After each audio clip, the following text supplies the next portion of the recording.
Anonymizing your work. Make sure that you don't include your name, university user ID, or other personal identification anywhere within a document that you intend to submit to an anonymous assignment submission point. This extends to a document's file properties or metadata, particularly if you are using an application such as Microsoft Word. The onus is on you to remove any identifying information from your submission before you submit it. If you are unsure of how to fully anonymize your work, access a submission point and click the Anonymizing Your Work Guide link. This will lead you to a guide explaining how you can remove identifying information from PDF documents or when using applications such as Microsoft Word. File size. Regardless of what type of file you have been asked to submit, anonymous assignment submission points will only accept files of less than 30 megabytes in size. If you attach a file that breaches the file size limit, you will be unable to submit it. If you need help making a file smaller, access the Help and Support tab when in Yorkshare, the VLE, and click the Compressing File Sizes for Assignment Submission link.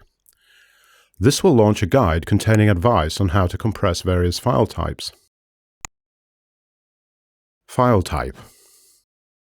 Though anonymous assignment submission points will accept any file type, most departments will limit them to accepting only a few very specific file varieties. If a limitation has been set, the submission point itself will indicate what types of file are accepted, both at the point of access and within the submission form itself. Be sure that you read all the information provided to you for the completion of assessed work.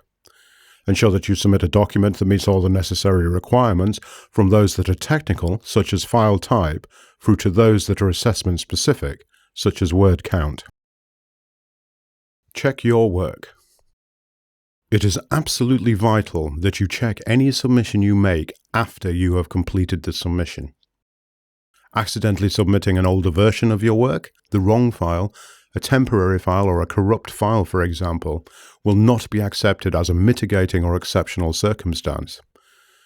At the post-submission receipt screen, you can immediately check that you submitted the file that you intended to submit, and also that it has integrity.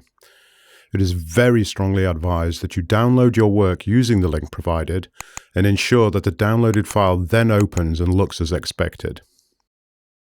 You will also be emailed a submission receipt, and are again strongly advised to keep this receipt in case of future need.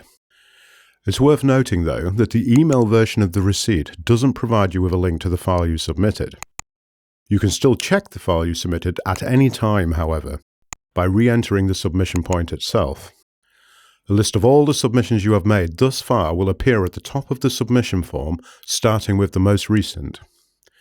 You can download and check submitted files from the provided links, but need to be aware that the last submission you make before the deadline will be the one that is marked.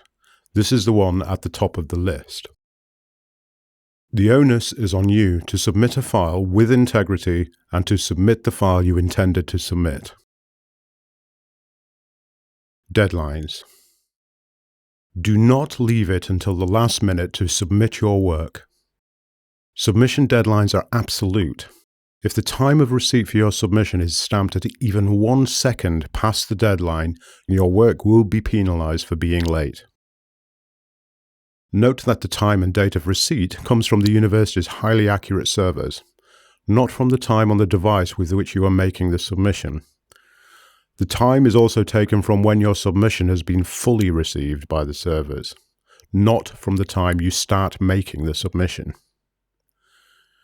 It is strongly suggested that you begin your submission at least half an hour before the deadline.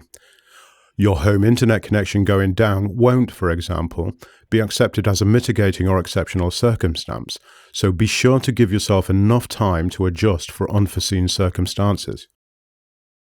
Bear in mind that uploading from home using a typical broadband connection is approximately 20 times slower than using the university network on campus.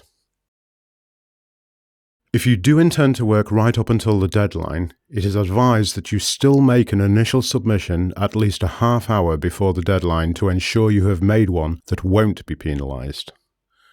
It's worth bearing in mind that it is extremely unlikely you will be able to improve your work enough in that last half hour or hour to warrant taking the penalty for submitting late. Penalties are stiff and will usually reduce your mark by an entire classification, whereas a half hour of additional work won't typically improve it anywhere near that much. It's also worth observing that starting your submission before the deadline, but with the upload completing after the deadline, will also not be accepted as grounds for a mitigating or exceptional circumstance. If you submit multiple times before the deadline, the last piece of work before the deadline will be marked. If you submit both before and after the deadline, the last piece of work submitted before the deadline will be marked. If you submit only after the deadline, the first piece of work received after the deadline will be marked. Summary tips. The process of submission itself is very easy. All you need to do is attach your file, check a few boxes, and click Submit. Every year, however, we still experience instances of students who have left it just a little too late to make their submission, and consequently miss the deadline by seconds or a few minutes. Similarly, every year we encounter a few students who have submitted the wrong file. Please don't be one of these cases. It's in no one's interest at all for you to be penalized. Double check you have located the correct submission point for the file you are intending to submit. Always give yourself sufficient time to make a submission. As previously noted, we advise starting a submission at least a half hour before the deadline for it. Always check the file you have submitted immediately after submitting it. Download the file from the receipt screen. Make sure this downloaded file opens as expected, and check that it is the version of your work that you intended to submit. Keep the submission receipt that is emailed to you.